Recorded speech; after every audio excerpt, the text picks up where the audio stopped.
Je reconnais maintenant le député de Jean Talon pour son bloc de 24 minutes 35 secondes. La parole est à vous. Merci beaucoup. Bonjour, Madame la ministre, Madame la présidente du Conseil du statut de la femme, Mesdames, chers collègues.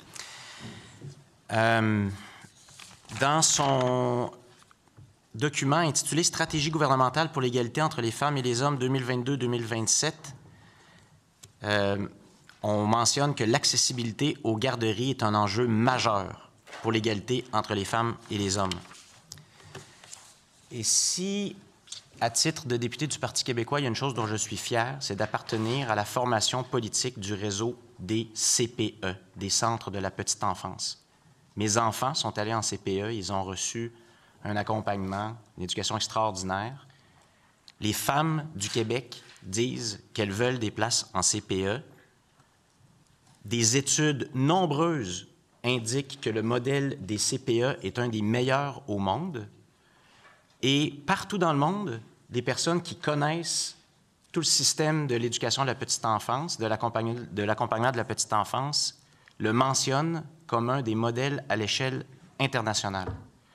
Tout le monde semble d'accord là-dessus, sauf ce gouvernement qui semble avoir abandonné le réseau des CPE. À l'époque, le ministre Mathieu Lacombe a dit qu'il allait avoir 50 000 places de garderies privées qu'elle allait convertir. Monsieur le député, juste rappeler qu'on nomme les ministres par leur nom comme les députés, par leur titre. C'est parce qu'il était ministre à l'époque, oui, donc de la famille, monsieur, à l'époque, a promis 56 places de garderies privées converties, donc vers le secteur subventionné. Il y en a 8 800 qui ont été convertis en CPE, 8 800 qui ont été convertis en garderies subventionnées privées et seulement 200 en CPE. Est-ce que vous pourriez m'indiquer ce que vous en pensez à titre de ministre? Je vous remercie énormément pour cette question, malgré le fait que vous n'êtes pas au crédit du ministère de la Famille. Je vais quand même essayer de vous répondre convenablement. Je vous trouve bien chanceux d'avoir pu envoyer vos enfants dans un CPE parce que moi, je vivais en Alberta quand ma fille était en âge de garderie et je peux vous dire que ça me coûtait un bras puis une jambe pour envoyer ma fille à la garderie par mois. Et j'ai des amis qui vivaient en Ontario et ça leur coûtait pas mal cher aussi. C'était presque l'équivalent d'un loyer pas modeste, je peux vous dire, pour envoyer les enfants à la garderie. Alors, depuis longtemps au Québec, ce réseau de CPE, dont nous sommes tous excessivement fiers, fait l'envie. Et moi, quand je mets mon chapeau de ministre de la Condition des Relations internationales et que je suis à l'étranger et que je parle de la condition féminine et de l'accès à l'équité, je parle du réseau des CPE et je peux vous dire qu'à l'étranger, on salive devant ce qu'on a ici. Mais vous avez raison, il manque de place et je le constate aussi, mais quand même, il y a du progrès qui se fait parce qu'en date du 31 mars 2024, le total des places en garderie au Québec se chiffrait à 303 422, alors qu'il s'élevait en 2016 à 283 664. C'est une augmentation de 10 758 places. Je sais que ma collègue ministre de la Famille travaille excessivement fort pour combler. Je sais que ça ne va pas assez vite au goût de bien des gens. Puis moi-même, si j'étais jeune maman, ça m'inquiéterait si je n'avais pas une place. Je comprends que dans certains endroits, c'est difficile. Il y a beaucoup de conversions qui sont Merci, Madame la ministre. C'est un enjeu essentiel. C'est votre secrétariat qui le dit pour l'égalité des femmes et des hommes, pour l'accès des femmes au marché du travail. Et il y a eu 200 places converties en CPE, 200. 8 800 en garderie privée, 200 en CPE. Dans Jean Talon, il y a une garderie privée qui essaie d'être convertie en CPE depuis 3 ans. Et c'est eux qui disent ça. On nous a mis des bâtons dans les roues. Pas plus tard que ce matin, une autre garderie privée qui a vu cette sortie-là qu'on a fait avec la garderie Villa Montessori a dit, nous aussi, on essaie d'être convertis en CPE. Et le ministère nous met des bâtons dans les roues. Alors, vous, du secrétariat, qu'est-ce que vous en dites? Qu'est-ce que vous faites? Est-ce que vous privilégiez le réseau des CPE, comme le ministre de la Famille l'avait dit à l'époque? Est-ce que vous faites des représentations? Est-ce que vous poussez? Est-ce que vous êtes d'accord qu'on doit privilégier le réseau des CPE? Bien sûr que je suis d'accord qu'on doit privilégier le réseau des CPE. Ma collègue ministre de la Famille travaille excessivement fort sur ce projet-là. C'est sa mission, à peu près, c'est sa mission centrale, c'est la priorité gouvernementale. Et vous avez raison, si on veut si on veut avoir plus de femmes au travail, si on veut permettre aux femmes aussi d'étudier, le réseau des CPE est essentiel et c'est un des outils que nous avons pour l'équité à l'égard des femmes. Moi, je discute régulièrement avec la ministre de la Famille, avec le ministre avec les ministres en santé, et on travaille très fort sur ces projets-là. Je pense que ça fait partie de l'ensemble des mesures que nous avons et qui permettent aux femmes de pouvoir rester sur le marché du travail.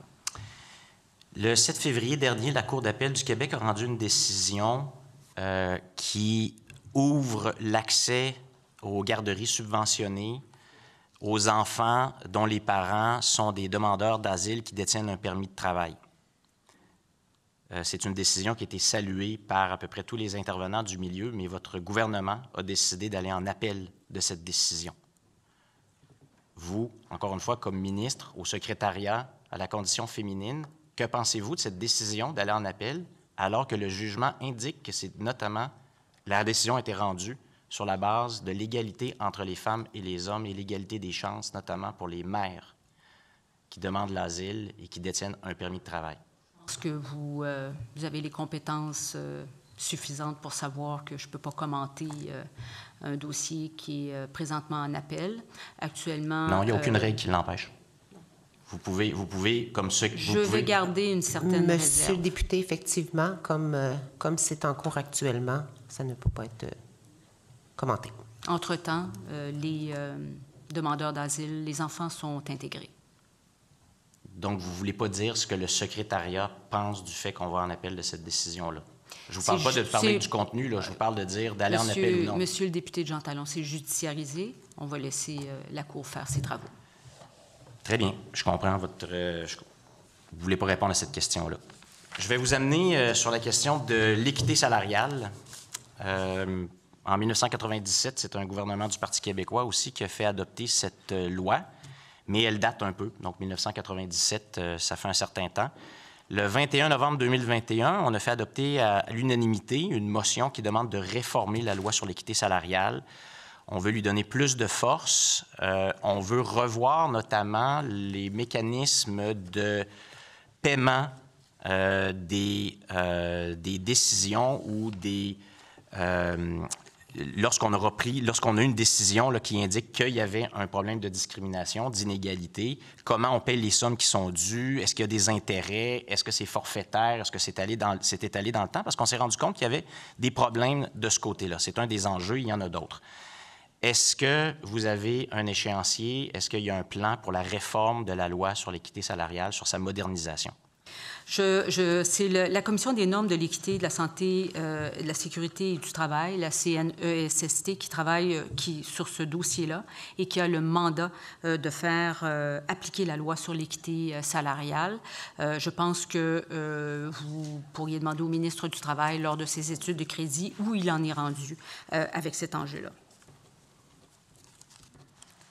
OK, mais vous, du secrétariat à la condition féminine, est-ce que vous en faites une priorité? Est-ce que c'est quelque chose d'important? Nous travaillons étroitement avec le ministère du Travail sur cette question-là. Nous les conseillons au secrétariat de la condition féminine. Nous avons l'expertise nécessaire pour collaborer avec le ministère du Travail.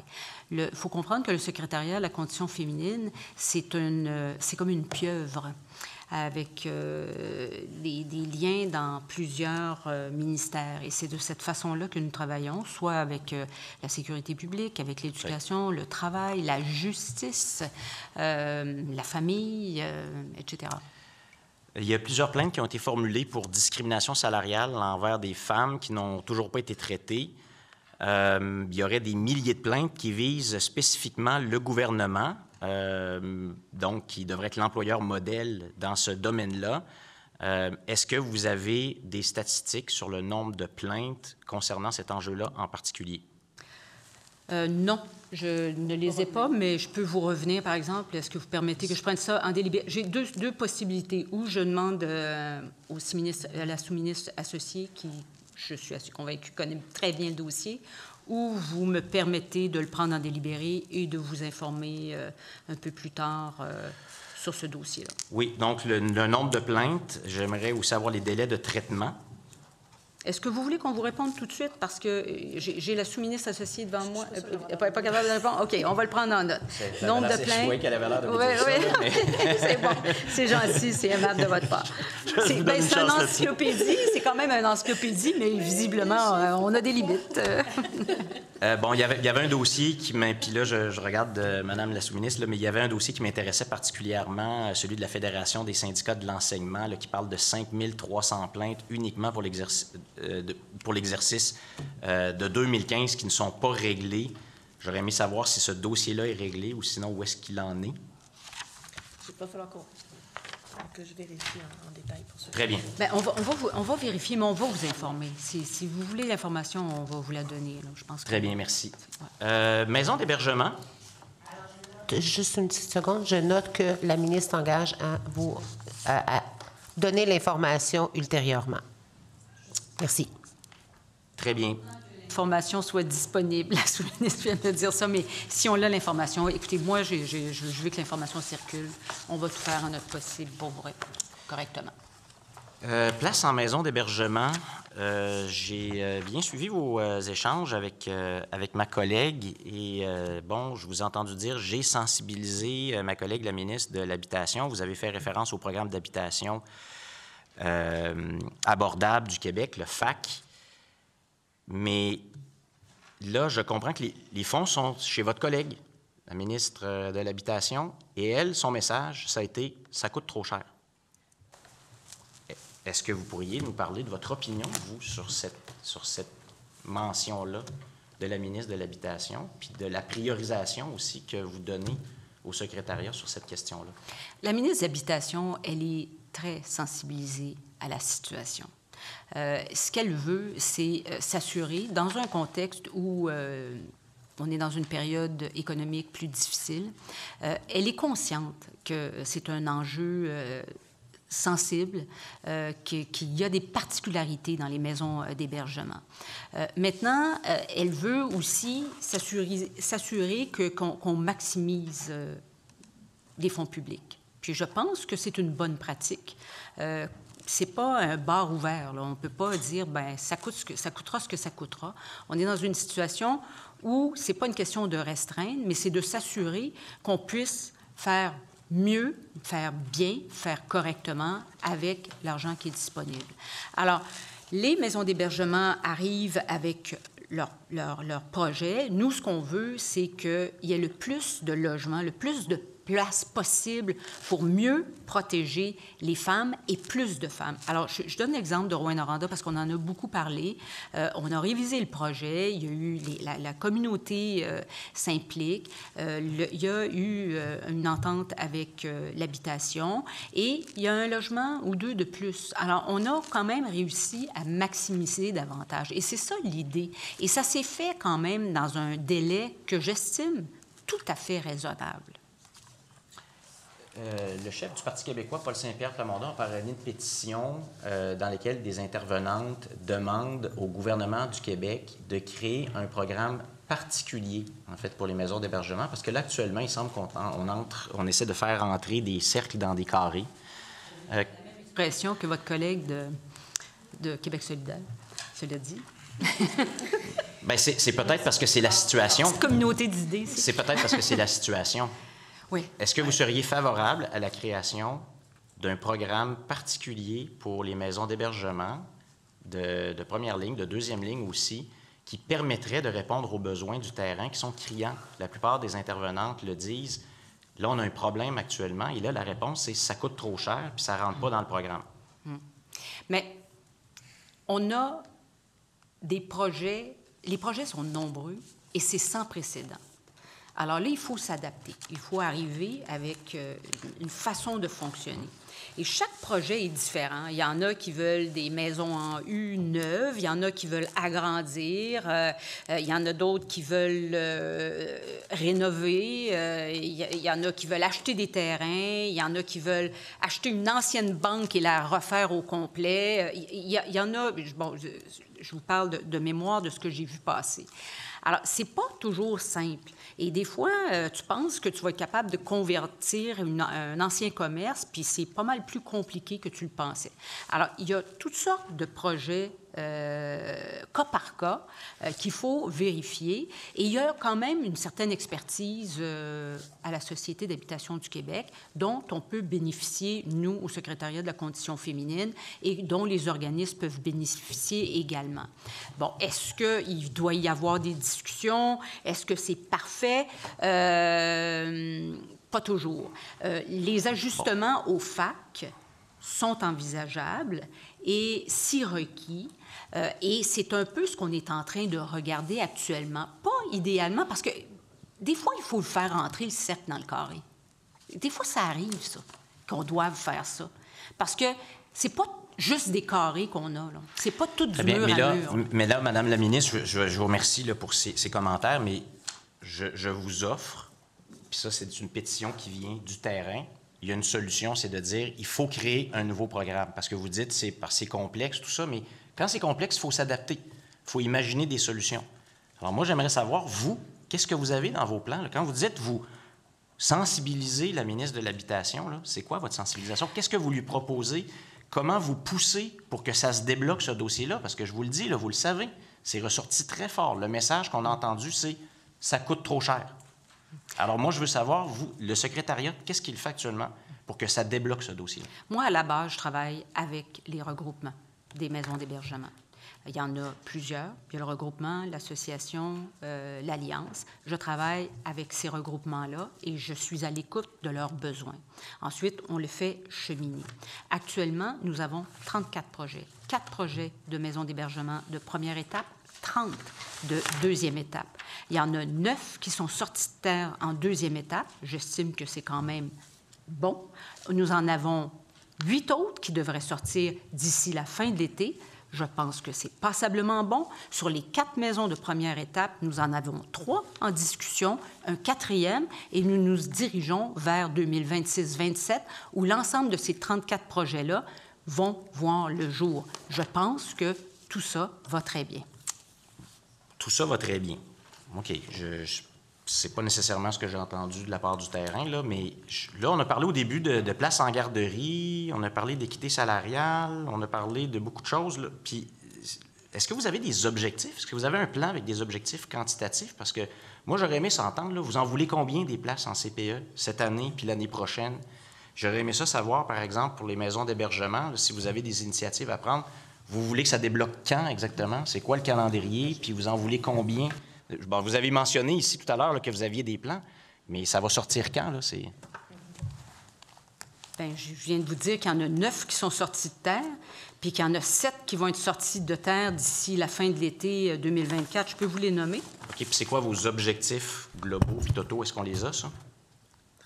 Bien, j'ai 30 maisons d'ici 2026-27, maisons de deuxième étape, 4 maisons de première étape. Et le financement, nous avons aussi un travail qui est en évolution là, pour 2024 avec on a un comité interministériel de développement des maisons d'hébergement avec la Société d'habitation du Québec, le ministère de la Santé et des Services sociaux et les finances, bien sûr. On a besoin des finances avec nous. Le financement par le secrétariat de la condition féminine de chargé de projet au développement des maisons d'hébergement dans des regroupements nationaux. On a mis de l'argent là-dessus. Alors, actuellement, nous avons différents échanges avec la Société d'habitation du Québec et les organismes pour assurer le démarrage de certains projets plus rapidement, là, ceux qui accrochent un peu, mais on continue avec notre table interministérielle pour mettre en place des balises de développement des maisons d'hébergement, puis on espère qu'à l'automne, les ajustements au programme d'habitation abordable, le fameux FAC de la Société d'habitation du Québec, seront en place si requis. Très bien. On a eu dans les dernières semaines des cas où on parle d'aliénation parentale, c'est-à-dire que c'est des enfants qui sont placés chez leur père, dont on apprend ensuite dans des dossiers judiciarisés qu'ils exercent de la violence contre madame, et madame perd la garde parce qu'on dit qu'il y a eu de l'aliénation parentale. Est-ce que vous avez une stratégie sur ce phénomène-là? Quel est le rôle du secrétariat de la condition féminine dans ces dossiers-là? Oui, j'ai lu les textes de mon amie Émilie Dubreuil, que j'apprécie beaucoup, qui est une excellente journaliste et qui a fait un travail important sur l'aliénation parentale. Je peux vous dire que ça faisait quand même un moment qu'on est au courant de cette situation-là et que nous suivons le dossier d'assez près avec mon collègue des services sociaux, mais également avec mon collègue du ministère de la Justice. Les efforts que nous avons décidé de faire, conjoints entre moi et le ministre de la Justice, c'est de s'attaquer essentiellement au contrôle coercitif. Et nous avons envoyé une lettre conjointe au ministre de la Justice, et c'est notre priorité que de pouvoir avancer et d'avoir... Ministre de la Justice fédérale, c'est ça que vous voulez dire? La lettre au ministère de la Justice fédérale, mais la lettre conjointe entre moi et le ministre de la Justice du Québec. Alors, et j'en discutais tout à l'heure avec la députée de Mercier, c'est la priorité de notre gouvernement que le Code criminel reconnaisse le contrôle coercitif. Je pense que ce serait un avancement majeur pour les droits des femmes. On va se le souhaiter. Merci.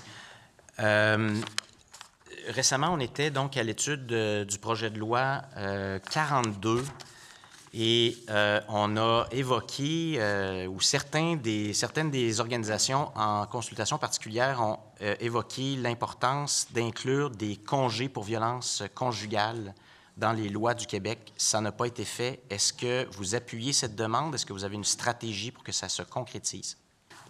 Le projet de loi est à l'étude présentement. Je ne sais pas où il est rendu, là, tout à fait, mais il faut que le projet de loi... 42 est adopté. C'est adopté. Le projet de loi 42 est adopté et ces mesures-là n'ont pas été incluses. Donc, c'est pour ça que je posais la question, s'il y a une stratégie pour que ça soit d'une autre façon incluse, puis si vous êtes d'accord, en fait, avec cette demande. Bien, en fait, j'ai pas eu vraiment de discussion sur ce sujet-là avec mes collègues. Non, mais vous saviez qu'il y avait donc oui, dans les consultations particulières une courant. demande, il y a eu des suggestions de la part de certains groupes que soit créé un congé pour violence conjugale. OK, mais donc vous n'avez pas l'information là-dessus. OK. Violence en ligne, un phénomène très grave et qui affecte particulièrement les femmes, j'oserais dire les femmes en politique, notamment, chers collègues, un dossier largement transpartisan. J'aimerais savoir si vous avez des discussions avec votre collègue, le ministre de la Sécurité publique, mais aussi de la la cybersécurité du numérique. Voilà, je cherchais le nom du ministère au complet. Est-ce qu'il y a une stratégie là-dessus? Parce que vraiment, je n'ai pas besoin d'y aller longuement. Là, c'est un phénomène très grave. Oui. J'ai surtout des conversations avec le ministre de la Sécurité publique parce que c'est lui qui a le mandat de mettre en place un plan pour tenter de contrer ces attaques-là et une stratégie. Vous avez raison, nous les politiciennes, mais les politiciens aussi, je pense, mais politiciennes, c'est pire. Même quand j'étais journaliste aussi, les femmes, c'est toujours plus difficile. Alors, il y a effectivement un plan d'action qui est en élaboration. Et je pense que le ministre est sur le point de faire son annonce. Je pense qu'il a fait une annonce... Je pense que j'étais en mission quand ça s'est passé, là, mais je pense qu'il y a un travail puis une stratégie. Là, Très bien. Bien, je suis content de savoir qu'il y a un plan. Il nous reste quelques secondes. Au cours de nos discussions, vous m'avez référé au ministère de la Famille, au ministère du Travail, au ministère de l'Habitation, au ministère de la Sécurité publique. Est-ce qu'on ne serait pas dû, Madame la ministre, pour un véritable ministère de la condition féminine avec un budget, des pouvoirs puis un impact fort? Bien, écoutez, cette question-là, elle revient, là, puis je vais essayer de donner une réponse différente que l'année dernière, puis moins bonne que celle de l'année prochaine. Mais je le disais tout à l'heure, le secrétariat de la condition féminine... Madame la ministre, le bloc étant terminé,